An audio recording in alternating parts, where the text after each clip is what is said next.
Bonsoir et merci d'être fidèle à 973 Chrono sur Guyane Première, l'émission où l'on ne parle que de sport et ses à côté.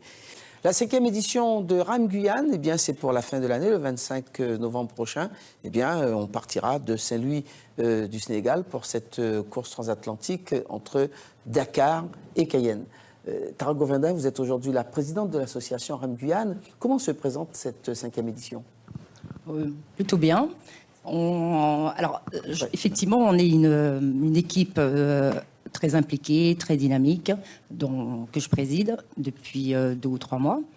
On se prépare, on a à peu près une quinzaine de skippers qui sont déjà inscrits, à peu près 9 métropolitains, 4 Guyanais, un Surinamien et un Espagnol qui est parrainé par le vainqueur de l'édition 2014, Antonio de la Rosa.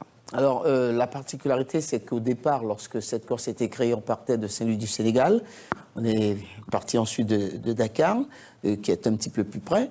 On retourne à Saint-Louis, pourquoi? On retourne à Saint-Louis plus... Votre micro, s'il vous plaît. Pardon, plus à cause pour des raisons météorologiques. En réalité. Oui. Voilà. Les vents et les courants sont plus favorables en partant de Saint-Louis. C'est l'édition 2006 et 2009. On revient un petit peu sur ce qu'on avait fait auparavant. Et voilà, c'est l'endroit, le lieu et surtout la période. Oui, voilà, c'est exactement ça. C'est surtout lié à la météo de cette période de novembre. Il n'était pas question de revenir en début d'année? C'est-à-dire le départ. Parce que pour le départ. En début d'année 2. Au cours du premier semestre de l'année. Pourquoi vous avez conservé cette période de novembre? Parce que justement, c'était la meilleure période pour partir à cette période. Parce que quand on est parti en octobre en 2014, vous avez vu un petit peu qu'effectivement, les skippers sont restés plus de 15 jours avant de prendre réellement le départ. L'expérience a montré qu'effectivement, en partant de Saint-Louis entre fin novembre, début décembre... Il était question de début d'année. Non. Ce n'était pas possible. Non. D'accord. Mais comment expliquer aujourd'hui qu'il n'y a que 4 concurrents guyanais? Est-ce que l'épreuve n'intéresse plus en Guyane? Non, c'est pas qu'elle n'intéresse plus, c'est plus, je dirais, plus financier. C'est difficile pour un skipper, effectivement, de trouver un partenaire, des sponsors. Voilà. Alors, justement, parmi ces 4, il y a Nicolas Maubert, que Jean-Gilles Lassard, justement, a rencontré. Il nous raconte un petit peu comment il se prépare. On regarde.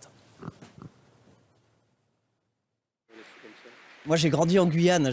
La Guyane m'a accueilli en 1989. Et puis, après, je suis retourné en métropole. Et puis, j'avais envie de revenir en Guyane. Et puis, en 2012, j'ai suivi un vieux copain, Julien Besson, qui a traversé. Et moi, j'étais aux Pays-Bas à ce moment-là, dans l'hiver hollandais.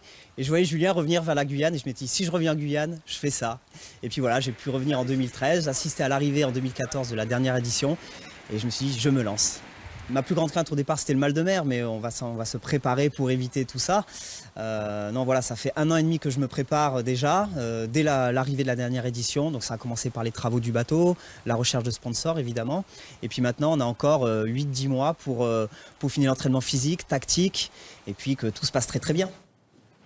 Alors justement, Patrick Oyo a été le premier Guyanais à avoir inscrit son nom au palmarès de RAM Guyane. C'était en 2009. Dans le cadre du 50e de la télévision, on revient sur cet événement, commenté à l'époque par Jean-Gilles Lassard.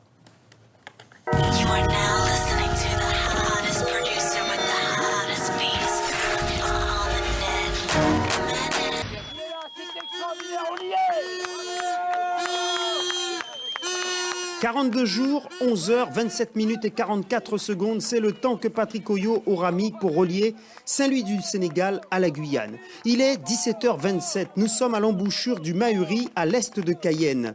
Le skipper de SDVI vient de lâcher ses rames, il en a fini, malgré une fin de parcours douloureuse. Je suis embarqué dans un courant monstrueux, j'arriverai jamais en Guyane, je vais arriver aux Antilles. Je lui ai dit, là, c'est foutu où je suis, là. J'ai vu comment je déboulais. En plus, c'est grâce à ce courant que je suis arrivé à cette heure-là ce soir. Hein. Sinon, je ne serais pas arrivé. Il m'a servi, en fin de compte, ce courant.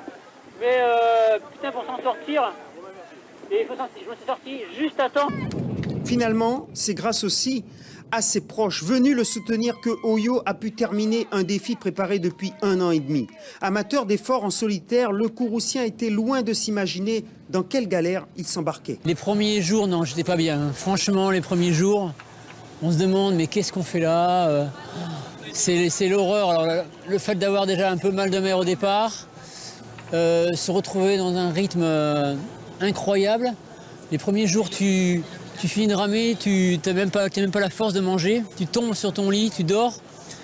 Et après, tu te forces à te lever pour faire de la nourriture, pour avoir de la force pour le lendemain. Mais c'est une épreuve vraiment incroyable et très physique. Hein.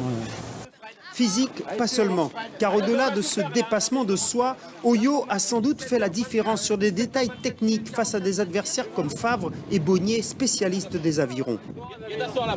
C'est primordial de bien régler sa dérive et son safran la nuit, comme ça représente quand même la moitié de la journée, le bateau est tout seul. Et ça, c'était primordial, ce réglage fin du bateau à la dérive. Technique, courage et un brin de folie, telle est la recette de la victoire de Patrick Oyo. Une page de sa vie vient de se tourner, il n'est pas prêt de l'oublier, tout comme son bateau. Voilà, donc il est arrivé le 9 avril 2009. Hein, tout donc à fait, ça veut dire que, comme Jean-Gilles le disait, tout à fait, en début la d'année. période est peut-être plus intéressante au mois de mars qu'à la fin de l'année? Non, la fin de l'année, c'est une période qui est beaucoup plus intéressante. Oui. Alors, comment allez-vous vous préparer maintenant? Parce qu'il faut maintenant se lancer avec les sponsors qui doivent arriver, les collectivités. Alors, on a axé beaucoup sur la communication. On va effectivement changer un peu notre façon de faire, contrairement à ce qui s'est passé en 2014, notamment sur les réseaux sociaux. Avec, vous avez vu un petit peu que le site il a changé de visage, je vais dire entre guillemets. Le Facebook.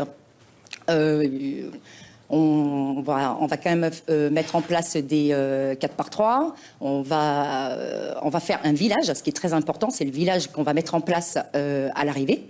En janvier, pour que justement les Guyanais puissent s'approprier réellement cette course. Un peu comme les Martiniquais qui se sont appropriés le Tour des Yoles. Voilà. Ce qui est dommage, quelque part, c'est justement qu'il manque... On arrive où? Cet engouement. Dernière question, pour être précis, pour terminer, parce qu'on a déjà débordé. Aux îles du Salut. Aux îles du Salut, donc l'arrivée aux îles, oui, comme la... S'il n'y a pas de changement, c'est prévu aux îles du Salut. Merci, Tara Govendin. Vous reviendrez, bien sûr. J'espère. Parce qu'il y a encore beaucoup de choses à dire, notamment la sécurité. Et puis, on accueillera Jean-Luc Davidas, qui, je le rappelle, est le prochain directeur de course. Enfin, il va continuer sur cette mission. Merci, en tout cas, d'avoir accepté notre invitation. Merci aux jeunes champions qui sont en vacances. Je parle des escrimeurs. Merci à toute l'équipe technique qui nous a permis de préparer et présenter cette émission. Vous l'avez entendu, on est aussi en vacances de carnaval. On reviendra le 16 mars pour le prochain numéro. Mais n'oubliez pas, restez toujours fidèles à Guyane Première. Bonsoir.